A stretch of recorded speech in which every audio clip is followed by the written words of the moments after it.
بسم الله الرحمن الرحيم.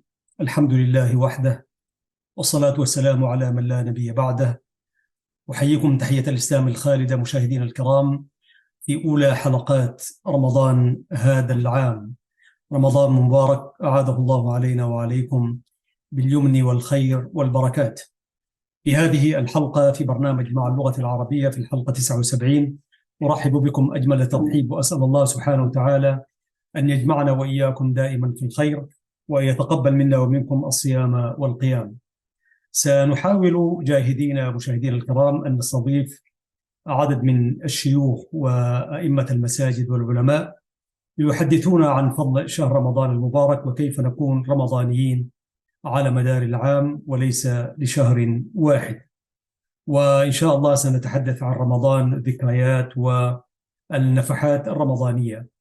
في هذا المفتتح من هذه الحلقة أعزائي المشاهدين والمستمعين الأعزاء، سنتحدث عما ذكره العلماء في شهر رمضان المبارك، وتحديدا فضيلة الشيخ بن باز ماذا قال في فضائل هذا الشهر المبارك.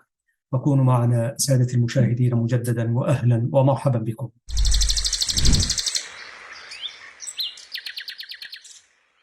عزيزي المشاهد وعزيزتي المشاهدة، شهر رمضان هو شهر الصيام والقيام وتلاوة القرآن الكريم، شهر العتق والغفران، شهر الصدقات والإحسان، شهر تفتح فيه أبواب الجنان وتضاعف فيه الحسنات وتقال فيه العثرات، شهر تجاب فيه الدعوات وترفع فيه الدرجات وتغفر فيه السيئات. نسأل الله سبحانه وتعالى أن يجعلنا من أولئك. إننا في هذا الشهر العظيم شهر مبارك، ألا وهو شهر رمضان، شهر الصيام والقيام وتلاوة القرآن، شهر العتق والغفران. نعم، إنه شهر تجاب فيه الدعوات وترفع فيه الدرجات وتغفر فيه السيئات، شهر يجود الله فيه سبحانه وتعالى على عباده بأنواع الكرامات، ويجزل فيه لأوليائه العطايا، شهر جعل الله صيامه أحد أركان الإسلام، فقد صامه المصطفى صلى الله عليه وسلم وأمر الناس بصيامه، وأخبر عليه الصلاة والسلام أن من صامه إيمانا واحتسابا غفر الله له ما تقدم من ذنبه، ومن قامه إيمانا واحتسابا غفر الله ما تقدم من ذنبه. شهر فيه ليلة خير من 1000 شهر، من حرم خيرها فقد حرم، فاستقبلوه أيها المشاهدون الكرام بالفرح والسرور والعزيمة الصادقة على صيامه وقيامه، والمسابقة فيه إلى الخيرات، والمبادرة فيه إلى التوبة النصوح من سائر الذنوب والسيئات، والتناصح كذلك، والتعاون على البر والتقوى، والتواصي بالأمر بالمعروف والنهي عن المنكر، والدعوة إلى خير لتفوزوا بالكرامة والأجر العظيم. وفي شهر رمضان الكريم، أي في شهره الصيام، فوائد كثيرة وحكم عظيمة، منها تطهير النفس وتهذيبها وتزكيتها من الأخلاق السيئة كالبخل والبطر، وتعويدها للأخلاق الكريمة كالصبر والحلم والجود والكرم ومجاهدة النفس فيما يرضي الله سبحانه وتعالى ويقرب لديه.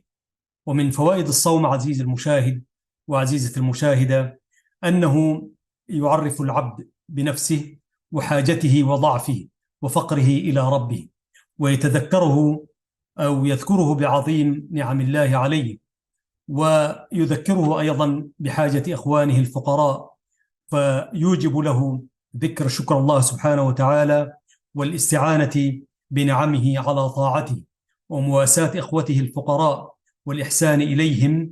وقد أشار الله سبحانه وتعالى إلى هذه الفوائد في قوله: يا أيها الذين آمنوا كتب عليكم الصيام كما كتب على الذين من قبلكم لعلكم تتقون، سورة البقرة الآية 183. فأوضح سبحانه أنه كتب علينا الصيام لتنقيته سبحانه وتعالى، فدل ذلك على أن الصيام وسيلة للتقوى، والتقوى هي طاعة الله ورسوله بفعل ما أمر وترك ما نهى عنه، عن إخلاص لله عز وجل سبحانه وتعالى، ومحبة ورغبة، رغبة ورهبة، وبذلك يتقي العبد عذاب الله وغضبه.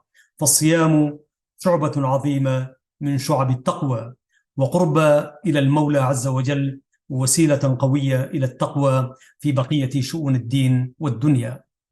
وقد أشار النبي صلى الله عليه وسلم كما قال مولانا بن باز رحمة الله عليه، أشار النبي صلى الله عليه وسلم إلى بعض فوائد الصوم في قوله تعالى: يا معشر الشباب من استطاع منكم الباءة فليتزوج فإنه أغض للبصر وأحصن للفرج، ومن لم يستطع فعليه بالصوم فإنه له وجاء، كما جاء في البخاري ومسلم واللفظ لهما. فبين النبي صلى الله عليه وسلم أن الصوم وجاء للصائم ووسيلة لطهارته وعفته، وما ذلك إلا لأن الشيطان يجري من ابن آدم مجرى الدم. والصوم عزيز المشاهد يضيق تلك المجاري ويذكر بالله وعظمته، فيضعف سلطان الشيطان ويقوى سلطان الإيمان، وتكثر بسببه الطاعات من المؤمنين وتقل فيه المعاصي. وفي الصوم عزيز المشاهد فوائد كثيرة غير ما تقدم تظهر للمتأمل من ذوي البصيرة، ومنها أنه يطهر البدن من الأخلاط الرديئة ويكسبه صحة وقوة، وقد اعترف بذلك الكثير من الأطباء وعالجوا به كثيرا من الأمراض، وقد ورد في فضله وفريضته آيات وأحاديث كثيرة. قال تعالى: يا أيها الذين آمنوا كتب عليكم الصيام كما كتب على الذين من قبلكم لعلكم تتقون أياما معدودات، إلى أن قال عز وجل: شهر رمضان الذي أنزل فيه القرآن هدى للناس وبينات من الهدى والفرقان، فمن شهد منكم الشهر فليصم، ومن كان مريضا أو على سفر فعدة من أيام أخر، يريد الله بكم اليسر ولا يريد بكم العسر، ولتكملوا العدة ولتكبروا الله على ما هداكم ولعلكم تشكرون. الآية 185 سورة البقرة. وفي الصحيحين البخاري ومسلم عن ابن عمر رضي الله عنهما قال: قال رسول الله صلى الله عليه وسلم: بني الإسلام على 5: شهادة أن لا إله إلا الله وأن محمدا رسول الله، وإقام الصلاة، وإيتاء الزكاة، وصوم رمضان، وحج البيت. وقد ثبت عنه صلى الله عليه وسلم أنه قال: كل عمل ابن آدم له، الحسنة بعشرة أمثالها إلى 700 ضعف. يقول الله عز وجل: إلا الصيام فإنه لي وأنا أجزي به. إنه ترك شهوته وطعامه من أجلي. للصائم فرحتان: فرحة عند فطره، وفرحة عند لقاء ربه. والخلوف فم الصائم أطيب عند الله من ريح المسك، أخرجه مسلم. وفي الصحيح عن النبي صلى الله عليه وسلم أنه قال: إذا دخل رمضان فتحت أبواب الجنة وغلقت أبواب النار وسلسلة الشياطين، أخرجه مسلم. وأخرج الترمذي وابن ماجه عن النبي صلى الله عليه وسلم أنه قال: إذا كان أول ليلة من رمضان صفدت الشياطين ومردت الجن، وفتحت أبواب الجنة فلم يغلق منها باب، وغلقت أبواب النار فلم يفتح منها باب، وينادي مناد: يا باغي الخير أقبل، ويا باغي الشر أقصر، ولله عتقاء من النار، ذلك في كل ليلة. اللهم اجعلنا من عتقاء هذه الليلة المباركة. وفي الصحيحين عزيز المشاهد وعزيزة المشاهدة عن أبي هريرة رضي الله عنه أن النبي صلى الله عليه وسلم قال: من صام رمضان إيمانا واحتسابا غفر له ما تقدم من ذنبه، ومن قام رمضان إيمانا واحتسابا غفر الله له ما تقدم من ذنبه، ومن قام ليلة القدر إيمانا واحتسابا غفر الله له ما تقدم من ذنبه. رواه البخاري ومسلم. وثبت عنه صلى الله عليه وسلم أنه كان في الغالب لا يزيد في رمضان ولا في غيره على 11 ركعة يصلي 4 فلا تسأل عن حسنهن وطولهن، ثم يصلي 4 فلا تسأل عن حسنهن وطولهن، ثم يصلي 3. وثبت عنه صلى الله عليه وسلم أن بعض الليالي صلى 13 ركعة، وليس في قيام رمضان حد محدود، لقول النبي صلى الله عليه وسلم لما سئل عن قيام الليل قال: مثنى مثنى، فإذا خشي أحدكم الصبح صلى ركعة واحدة توتر له ما قد صلى. رواه أحمد. عزيز المشاهد، ولم يحدد صلى الله عليه وسلم للناس في قيام الليل ركعات محدودة، بل أطلق لهم تلك، فقد أحب أن يصلي 11 ركعة، أي فمن أحب، أو 13 ركعة، أو 23 ركعة، أو أكثر من ذلك أو أقل، فلا حرج عليه. ولكن الأفضل هو ما فعله النبي صلى الله عليه وسلم وداوم عليه في أغلب الليالي، وهو 11 ركعة مع الطمأنينة في القيام والقعود والركوع والسجود وترتيل التلاوة وعدم العجلة، لأن روح الصلاة هي الإقبال عليها بالقلب والخشوع فيها، وأداؤها كما شرع الله بإخلاص وصدق ورغبة ورهبة وحضور قلب، كما قال سبحانه: قد أفلح المؤمنون الذين هم في صلاتهم خاشعون، سورة المؤمنون. وقال النبي صلى الله عليه وسلم: وجعلت قرة عيني في الصلاة. وقال الذي أساء في صلاته: إذا قمت إلى الصلاة فأسبغ الوضوء، ثم استقبل القبلة فكبر، ثم اقرأ ما تيسر معك من القرآن، ثم اركع حتى تطمئن راكعا، ثم ارفع حتى تعتدل قائما، ثم اسجد حتى تطمئن ساجدا، ثم ارفع حتى تطمئن جالسا، ثم أسجد حتى تطمئن ساجدا، ثم أفعل ذلك في صلاتك كلها، كما ورد في البخاري ومسلم.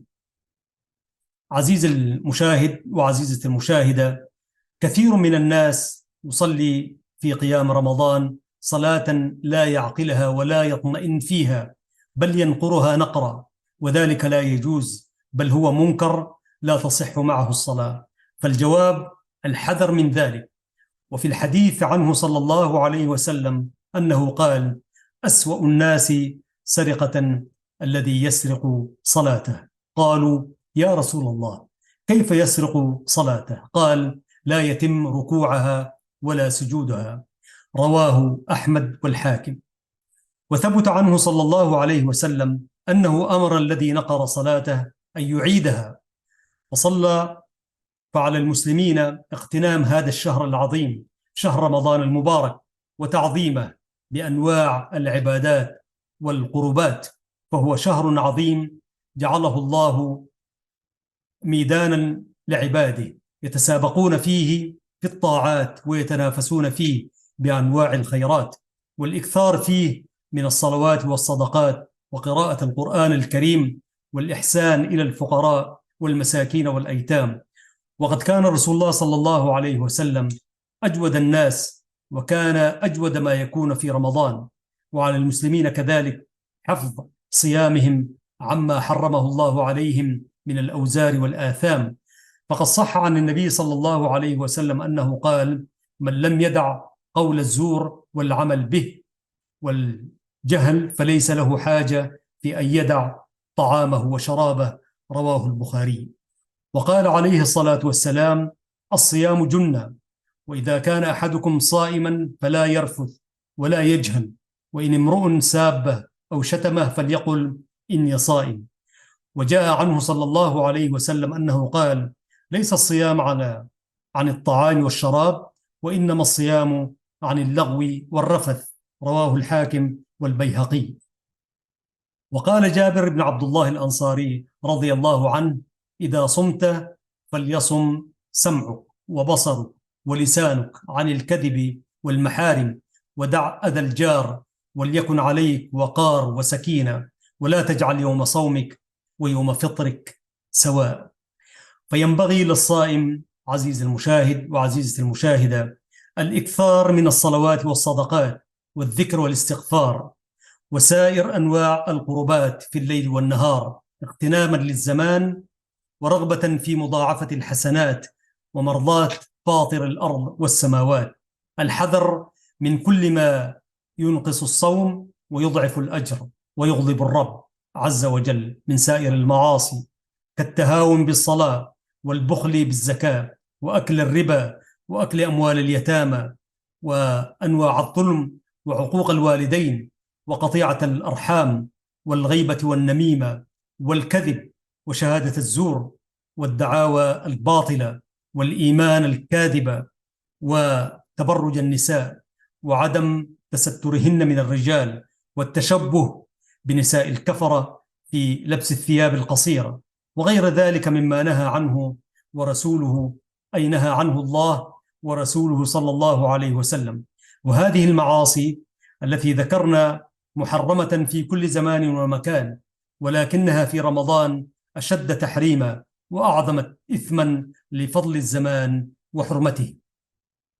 ومن أقبح هذه المعاصي عزيز المشاهد وعزيزة المشاهدة وأخطرها على المسلمين ما ابتلي به كثير من الناس من التكاسل عن الصلوات والتهاون بأدائها في الجماعة في المساجد. ولا شك أن هذا من أقبح خصال أهل النفاق ومن أسباب الزيغ والهلاك. قال الله تعالى: إن المنافقين يخادعون الله وهو خادعهم وإذا قاموا إلى الصلاة قاموا كسالى يراءون الناس ولا يذكرون الله إلا قليلا. سورة النساء. عزيزي المشاهد وعزيزة المشاهدة، نواصل معكم هذه الحلقة في برنامج مع اللغة العربية، ونتحدث عن فضائل شهر رمضان وما أمر به الدين الحنيف، وذلك مما نشره فضيلة العلامة بن باز رحمة الله عليه. توقفنا في الآية الكريمة قوله تعالى: إن المنافقين يخادعون الله وهو خادعهم وإذا قاموا إلى الصلاة قاموا كسالى يراءون الناس ولا يذكرون الله إلا قليلا. سورة النساء الآية 142. وكان النبي صلى الله عليه وسلم أي قال: من سمع النداء فلم يأتي فلا صلاة له إلا من عذر. رواه ابن ماجه وابن حبان والحاكم. وقال له صلى الله عليه وسلم رجل أعمى: يا رسول الله، إني بعيد الدار عن المسجد وليس لي قائد يلائمني، فهل لي من رخصة أن أصلي في بيتي؟ فقال له النبي صلى الله عليه وسلم: هل تسمع النداء للصلاة؟ قال: نعم. قال: فأجب. وقال عبد الله بن مسعود رضي الله عنه وأرضاه، وهو من كبار أصحاب رسول الله صلى الله عليه وسلم: لقد رأيتنا وما يتخلف عن الصلاة في الجماعة إلا منافق معلوم النفاق أو مريض. وقال رضي الله عنه: لو أنكم صليتم في بيوتكم كما يصلي هذا المتخلف في بيته لا تركتم سنة نبيكم، ولو تركتم سنة نبيكم لضللتم. ومن أخطر المعاصي اليوم أيضا ما بلي به الكثير من الناس من استماع الأغاني وآلات الطرب وإعلان ذلك في الأسواق وغيرها، ولا ريب أن هذا من أعظم الأسباب في مرض القلوب وصدها عن ذكر الله وعن الصلاة وعن استماع القرآن الكريم والانتفاع به، ومن أعظم الأسباب أيضا في عقوبة صاحبه بمرض النفاق والضلال عن الهدى، كما قال الله تعالى: ومن الناس من يشتري لهو الحديث ليضل عن سبيل الله بغير علم ويتخذها هزؤا أولئك لهم عذاب مهين. سورة لقمان الآية 6. ولقد فسر أهل العلم لهو الحديث بأنه الغناء وآلات اللهو وكل كلام يصد عن الحق. وقال النبي صلى الله عليه وسلم: ليكونن من أمتي أقوام يستحلون الحرة والحرير والخمر والمعازف. رواه البخاري وأبو داود. والحر هو الفرج الحرام، والحرير معروف، والخمر هو كل مسكر، والمعازف هي الغناء وآلات الملاهي كالعود والكمان وسائر آلات الطرب. والمعنى أنه يكون في آخر الزمان قوم يستحلون الزنا ولباس الحرير وشرب المسكرات واستعمال الغناء وآلات الملاهي، وقد وقع ذلك كما أخبر به النبي صلى الله عليه وسلم، وهذا من علامات نبوته ودلائل رسالته عليه الصلاة والسلام. وقال عبد الله بن مسعود رضي الله عنه: إن الغناء ينبت النفاق في القلب كما ينبت الماء الزرع، فاتقوا الله أيها المسلمون واحذروا ما نهاكم عنه رسول الله صلى الله عليه وسلم، واستقيموا على طاعته في رمضان وغيره، وتواصوا بذلك وتعاونوا عليه لتفوزوا بالكرامة والسعادة والعزة والنجاة في الدنيا والآخرة. والله المسؤول أن يعصمنا والمسلمين عن أسباب غضبه، وأن يتقبل منا جميعا صيامنا وقيامنا، وأن يصلح ولاة أمر المسلمين، وأن ينصر بهم دينه ويخذل به أعداءه، وأن يوفق الجميع للفقه في الدين والثبات عليه والحكم به والتحاكم إليه في كل شيء، إنه على كل شيء قدير. وصلى الله وسلم وبارك على عبده ورسوله محمد وعلى آله وصحبه أجمعين. أيها المشاهدون الكرام، في هذا الجزء من برنامج مع اللغة العربية وتبركا بشهر رمضان المبارك، قدمنا لكم شهر رمضان الكريم، وهو ما نشره فضيلة العلامة بن باز في كتاباته. لحظات أو فاصل قصير سادتي، وأعود إليكم لنكمل ما تبقى من هذا الحديث. ورمضان كريم، وكل عام وأنتم بخير.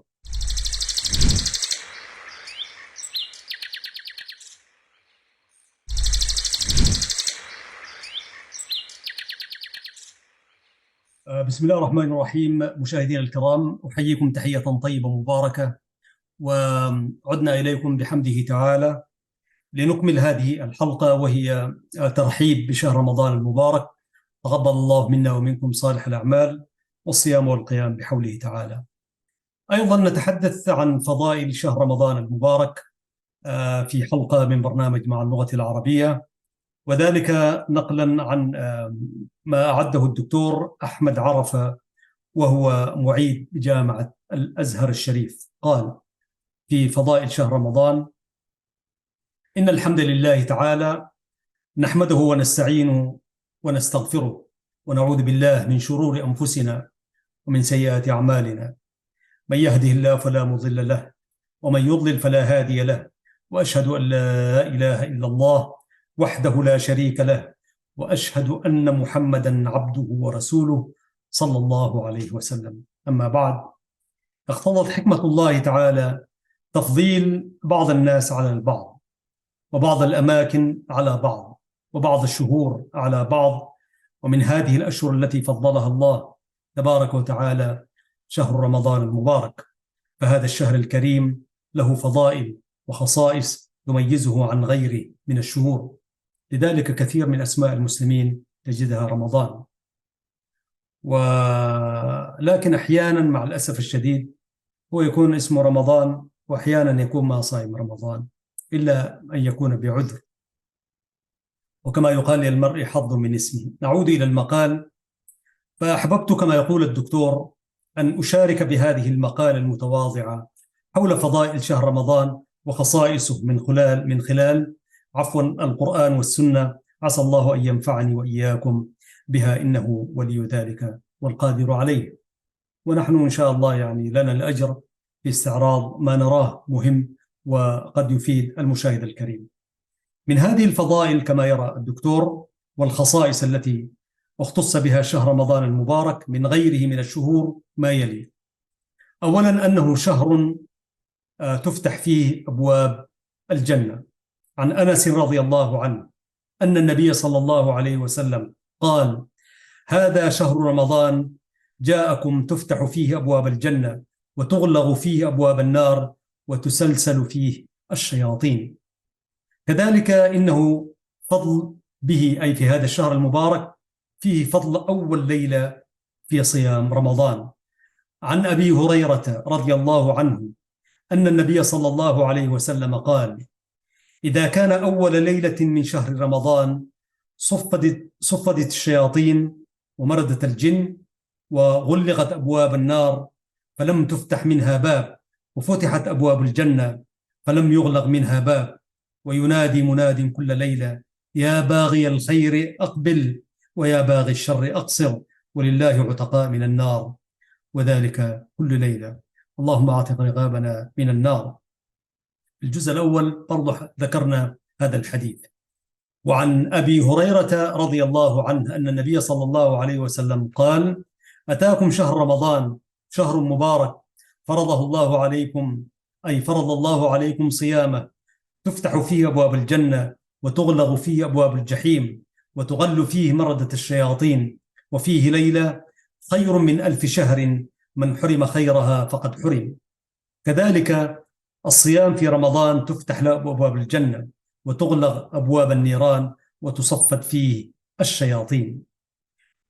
وقال الإمام النووي رحمه الله: وأما قوله صلى الله عليه وسلم: فتحت أبواب الجنة وغلقت أبواب النار وصفدت الشياطين، قال القاضي عياض رحمة الله عليه: يحتمل أنه على ظاهره وحقيقته، وأن تفتيح أبواب الجنة وتغليق أبواب الجهنم وتصفيد الشياطين علامة لدخول الشهر وتعظيم لحرمته، ويكون التصفيد ليمتنعوا من إيذاء المؤمنين والتهويش عليهم. قال: ويحتمل أن يكون المراد المجاز، ويكون إشارة إلى كثرة الثواب والعفو، وأن الشياطين يغل إقواؤهم وإيذاؤهم ليصيرون كالمصفدين، ويكون تصفيدهم عن أشياء دون أشياء، ولناس دون ناس. ويؤيد هذا الرواية الثانية: فتحت أبواب الجنة، وجاء في حديث آخر: صفدت مردة الشياطين. قال القاضي عياض: ويحتمل أن يكون فتح أبواب الجنة عبارة عما يفتحه الله تعالى لعباده من الطاعات في هذا الشهر التي لا تقع في غيره، عموما كالصيام والقيام وفعل الخيرات والانكفاء عن كثير من المخالفات، وهذه أسباب لدخول الجنة وأبواب لها. وكذلك تغليق أبواب النار وتصفيد الشياطين عبارة عما ينكفئون عليه من المخالفات، ومعنى صفدت غللت، والصفد بفتح الفاء هي الغل بضم الغين، وهو معنى سلسلة في الرواية الأخرى. وكذلك في شهر رمضان، هو شهر رمضان وصيامه يكفر الذنوب. عن أبي هريرة رضي الله عنه قال: أن رسول الله صلى الله عليه وسلم كان يقول: الصلوات الخمس، والجمعة إلى الجمعة، ورمضان إلى رمضان، مكفرات ما بينهن إذا اجتنبت الكبائر. قال الإمام المناوى رضي الله عنه أو رحمه الله عفوا: الصلوات الخمس والجمعة إلى الجمعة ورمضان إلى رمضان، أي صلاة الجمعة منتهية إلى الجمعة، وصوم رمضان منتهيا إلى صوم رمضان، مكفرات لما بينهن إذا اجتنبت الكبائر، شرط وجزاء دل عليه ما قبله. ومعناه أن الذنوب كلها تغفر إلا الكبائر، فلا تغفر لا إلا الذنوب تغفر ما لم تكن كبيرة، فإن كانت لا تغفر صغائره. وعن عمار بن ياسر رضي الله عنه أن النبي صلى الله عليه وسلم صعد المنبر فقال: آمين آمين آمين، ثم قال: من أدرك والديه أو أحدهما فلم يغفر له فأبعده الله، قالوا: قولوا آمين. ومن أدرك رمضان فلم يغفر له فأبعده الله، قولوا آمين. ومن ذكرت عنده فلم يصلي عليه فأبعده الله، قولوا آمين. وعن أنس رضي الله عنه أن النبي صلى الله عليه وسلم جاء فصعد المنبر فقال: آمين، ثم قال: آمين، ثم قال: آمين.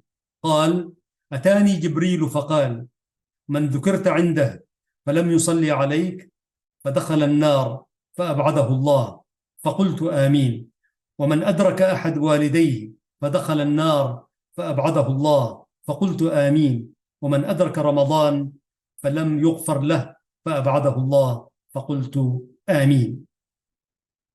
أيضا العمرة في رمضان ثوابها مضاعف.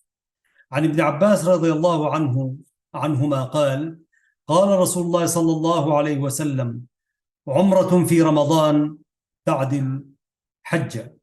قال الإمام المناوي رحمه الله: قوله صلى الله عليه وسلم عمرة في رمضان تعدل حجة في الثواب، لا أنها تقوم مقامها في إسقاط الفرض، للإجماع على الاعتمار لا يجزى عن حج الفرض. ومن فضائل رمضان وخصائصه نزول القرآن الكريم.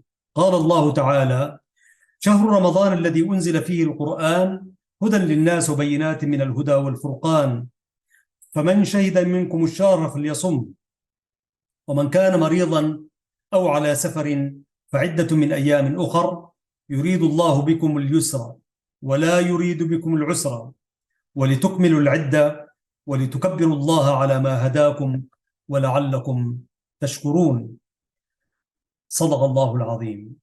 مشاهدي الكرام، قال الإمام ابن كثير رحمه الله: يمدح تعالى شهر رمضان الصيام من بين سائر الشهور بأن اختاره من بينهن لإنزال القرآن العظيم، وما اختصه بذلك قد ورد الحديث بأنه الشهر الذي كانت الكتب الإلهية تنزل فيه على الأنبياء. وأخرج الإمام أحمد في مسنده عن واثل بن الأسقع أن رسول الله صلى الله عليه وسلم قال: أنزلت صحف إبراهيم عليه السلام في أول ليلة من رمضان، وأنزلت التوراة ل6 مضينا من رمضان، والإنجيل ل13 خلت من رمضان، وأنزل القرآن ل24 خلت من رمضان. أيضا من فضائل شهر رمضان وخصائصه ليلة القدر التي هي خير من 1000 شهر. قال تعالى: إنا أنزلناه في ليلة القدر وما أدراك ما ليلة القدر، ليلة القدر خير من 1000 شهر، تنزل الملائكة والروح فيها بإذن ربهم من كل أمر، سلام هي حتى مطلع الفجر. قال الإمام القرطبي رحمه الله: قوله تعالى ليلة القدر خير من 1000 شهر بين فضلها وعظمتها وفضيلة الزمان، إنما تكون بكثرة ما يقع فيه من الفضائل، وفي تلك الليلة يقسم الخير الكثير الذي لا يوجد مثله في 1000 شهر، والله أعلم. وقال كثير من المفسرين: أي العمل فيها خير من العمل في 1000 شهر ليس فيها ليلة القدر. وقال أبو العالية: ليلة القدر خير من 1000 شهر لا تكون فيه ليلة القدر. وقال الإمام ابن كثير رحمه الله: يخبر الله تعالى أنه أنزل القرآن ليلة القدر، وهي الليلة المباركة التي قال الله فيها عز وجل: شهر رمضان الذي أنزل فيه القرآن. قال ابن عباس وغيره: أنزل الله القرآن جملة واحدة من اللوح المحفوظ إلى بيت العزة من السماء الدنيا، ثم نزل مفصلا بحسب الوقائع في 23 سنة على رسول الله صلى الله عليه وسلم. ثم قال معظما لشأن ليلة القدر التي اختصها بإنزال القرآن العظيم فيها، قال: وما أدراك ما ليلة القدر، ليلة القدر خير من 1000 شهر. وعن أبي هريرة رضي الله عنه أن النبي صلى الله عليه وسلم قال: أتاكم شهر رمضان شهر مبارك، فرض الله عليكم صيامه، تفتح فيه أبواب الجنة وتغلق فيه أبواب الجحيم وتغل فيه مردة الشياطين، وفيه ليلة خير من 1000 شهر، من حرم خيرها فقد حرم. قال المباركافوري رحمه الله: قوله صلى الله عليه وسلم ليلة خير من 1000 شهر، أي العمل فيه أفضل من العمل في 1000 شهر، ليس فيها ليلة القدر. من حرم بتخفيف الراء على بناء المفعول، خيرها بالنصب وهو يتعدى إلى مفعولين، يقال حرمة الشيء كضربه وعمله، حرمانا أي منع إياه، والمحروم الممنوع أي من منع خيرها بأن لم يوفق لإحياء والعبادة فيها فقد حرم، أي منع الخير كله كما سيجيء صريحا، ففيه مبالغة عظيمة. والمراد حرمان الثواب الكامل أو الغفران الشامل الذي يفوز به القائم في إحياء ليلها. ثامنا من فضائل وخصائص صلاة التراويح، أجمع المسلمون على سنية قيام ليالي رمضان، وقد ذكر النووي أن المراد بقيام الصيام صلاة التراويح، يعني أنه يحصل المقصود من الصلاة من القيام بصلاة التراويح. عن أبي هريرة أن رسول الله صلى الله عليه وسلم قال: من قام رمضان إيمانا واحتسابا غفر له ما تقدم من ذنبه. قوله صلى الله عليه وسلم من قام رمضان إيمانا أي تصديقا بأنه حق معتقدا فضيلته، واحتسابا يريد به الله وحده لا رؤية الناس ولا غير ذلك مما يخالف الإخلاص، وغفر له ما تقدم من ذنبه. أي المعروف عند الفقهاء عزيز المشاهد أن هذا مختص بغفران الصغائر دون الكبائر، وقال بعضهم ويجوز أن يخفف من الكبائر إذا لم يصادف صغيرة من غير أن يأمرهم به، أي فيه بعزيمة أي بوجوب. قال الإمام النووي رحمه الله: قوله من قام رمضان هذه الصيغة تقتضي الترغيب والندب دون الإيجاب، واجتمعت الأمة على أن قيام رمضان ليس بواجب بل هو مندوب. وماذا عن الفائدة النفسية؟ قال الإمام ابن بطال رحمه الله: وفي جمع عمر الناس على قارئ واحد دليل على نظر الإمام لرعيته في جمع كلمتهم وصلاح دينهم. قال المهلب: وفيه أن اجتهاد الإمام ورأيه في السنن مسموع منه مؤتمر له فيه، كما اؤتمر الصحابة لخليفة المسلمين سيدنا عمر رضي الله عنه في جمعهم على قارئ واحد، لأن طاعتهم باجتهادهم واستنباطه طاعة لله تعالى، لقوله ولو ردوه إلى الرسول وإلى أولي الأمر منهم لعلمه الذين يستنبطونه منهم، سورة النساء الآية 83. وفيه جواز الإجماع بصلاة النوافل، وفيه أن الجماعة المتفقة في عمل الطاعة مرجو بركتها، إذ دعاء كل واحد منهم يشمل جماعتهم، فلذلك صارت صلاة الجماعة تفضل على صلاة الفرد ب27 درجة، فيجب أن تكون النافلة كذلك. وفيه أن قيام رمضان سنة، لأن الخليفة عمر لم يسن منه إلا ما كان رسول الله صلى الله عليه وسلم يحبه، وقد أخبر عليه السلام بالعلة التي منعته عن الخروج إليهم، وهي خشية أن يفترض عليهم، وكان بالمؤمنين رؤوفا رحيما.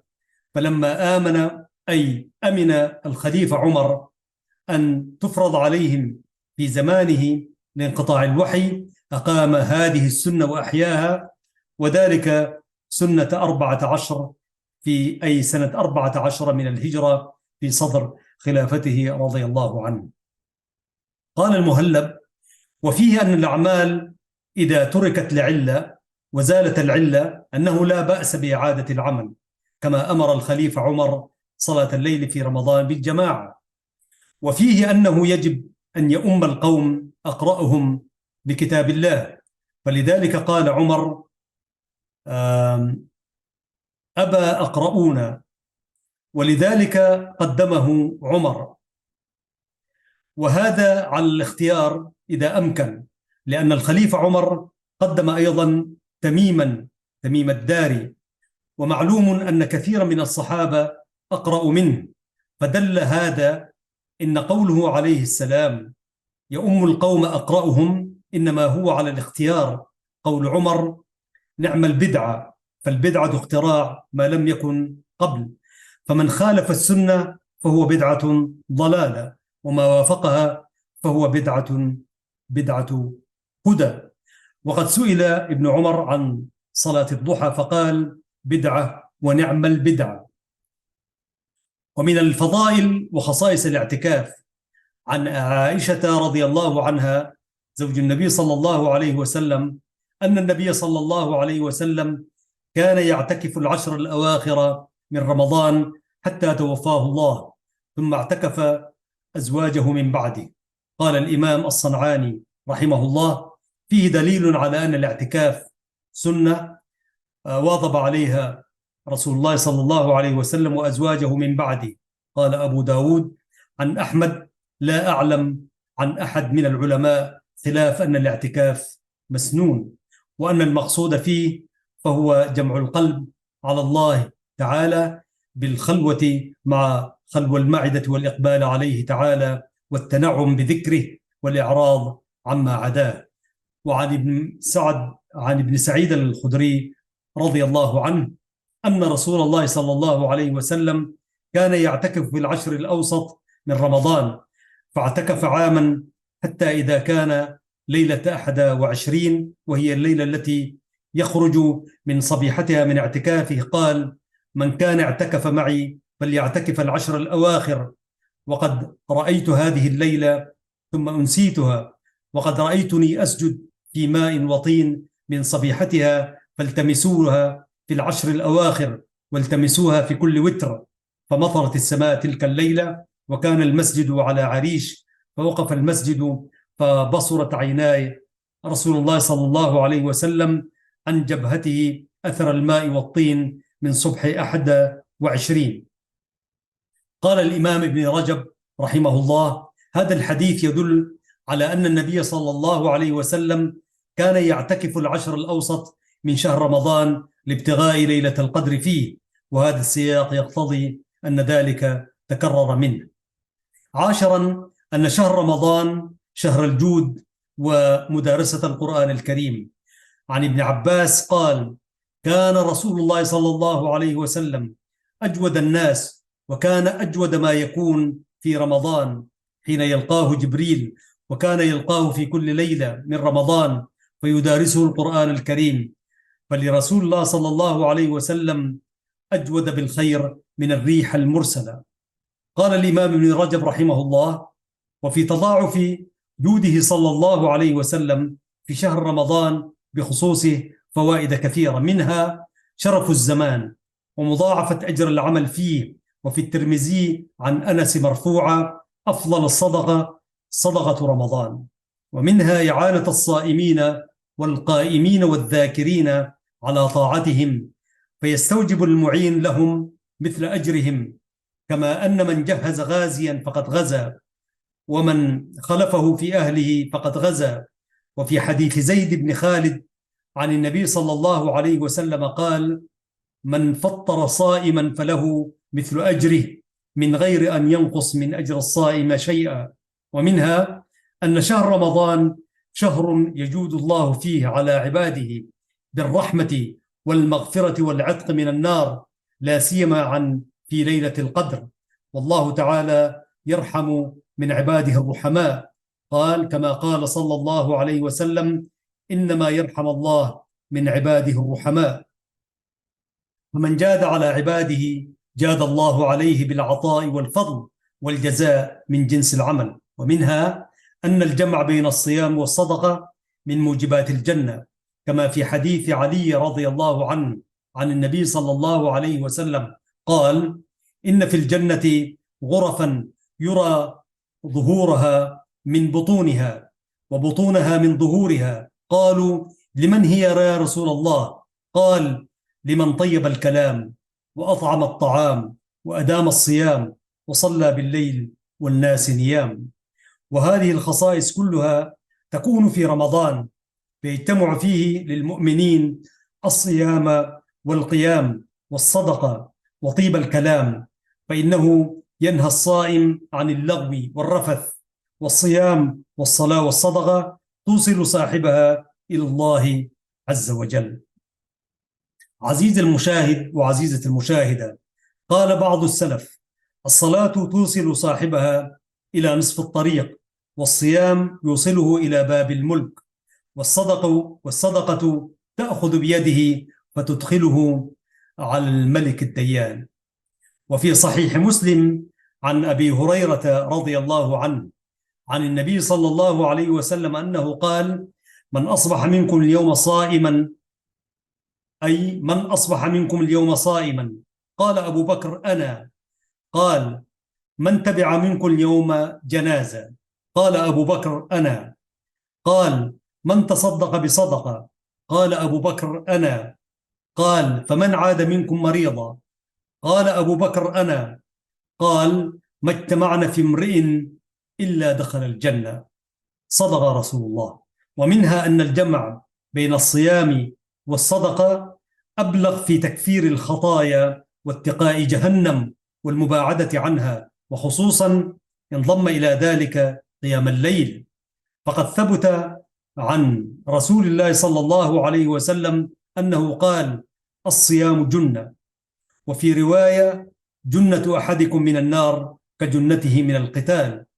وكان أبو الدرداء رضي الله عنه يقول: صلوا في ظلمة الليل ركعتين لظلمة القبور، صوموا يوما شديدا حره ليوم حره أشد يوم النشور، تصدقوا بصدقة لشر يوم عسير. ومنها أن الصيام لا بد أن يقع فيه خلل أو نقص، وتكفير الصيام للذنوب مشروط بالتحفظ مما ينبغي التحفظ عنه. وعامة صيام الناس لا يجتمع في صومه التحفظ كما ينبغي، ولهذا نهى أن يقول الرجل: صمت رمضان كله أو قمت كله، فالصدقة تجبر ما فيه من النقص والخلل. ولهذا وجب في آخر شهر رمضان زكاة الفطر، طهارة للصائم من اللغو والرفث. والصيام والصدقة عزيز المشاهد وعزيزة المشاهدة لهما مدخل في كفارات الإيمان ومحظورات الإحرام وكفارة الوطء في رمضان. ولهذا كان الله تعالى قد خير المسلمين في ابتداء الأمر بين الصيام وإطعام المسكين، ثم نسخ ذلك وبقي الإطعام لمن يعجز عن الصيام بكبره، ومن أخر قضاء رمضان حتى أدركه رمضان آخرة فإنه يقضيه ويضم إليه إطعام مسكين لكل يوم تقوية له عند أكثر العلماء، كما أفتى به الصحابة، وكذلك من أفطر لأجل غيره كالحامل والمرضع على قول طائفة من العلماء. ومنها أن الصائم يدع طعامه وشرابه لله سبحانه، فإذا أعان الصائمين على التقوى على طعامه وشرابه كان بمنزلة من ترك شهوته لله وآثر بها أو واسى منها. ولهذا يشرع له تفطير الصوام معه إذا أفطر، لأن الطعام يكون محبوبا له عندئذ فيواسى منه حتى يكون من أطعم الطعام على حبه، ويكون بذلك شكرا لله على نعمة إباحة الطعام والشراب له ورده عليه بعد منعه إياه. فإن هذه النعمة إنما عرف قدرها عند المنع منها. وسئل بعض السلف: لما شرع الصيام؟ قال: ليذوق الغني طعم الجوع فلا ينسى الجائع. أيها المشاهدون الكرام، نتوقف هنا على أمل اللقاء بكم أنساتي سيداتي سادتي في حلقات قادمات ولقاءات إن شاء الله مع كبار العلماء والشيوخ والأئمة نتحدث عن فضل الصيام وقيامه وقراءة القرآن الكريم وذكريات كذلك عن رمضان.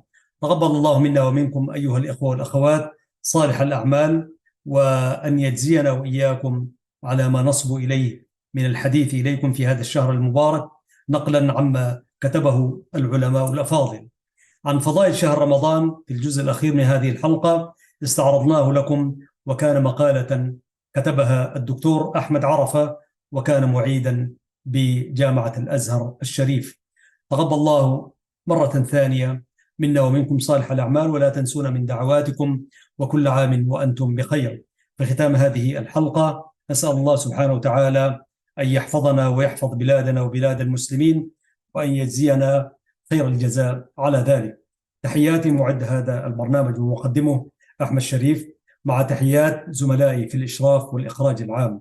السلام عليكم وكل عام وأنتم بخير.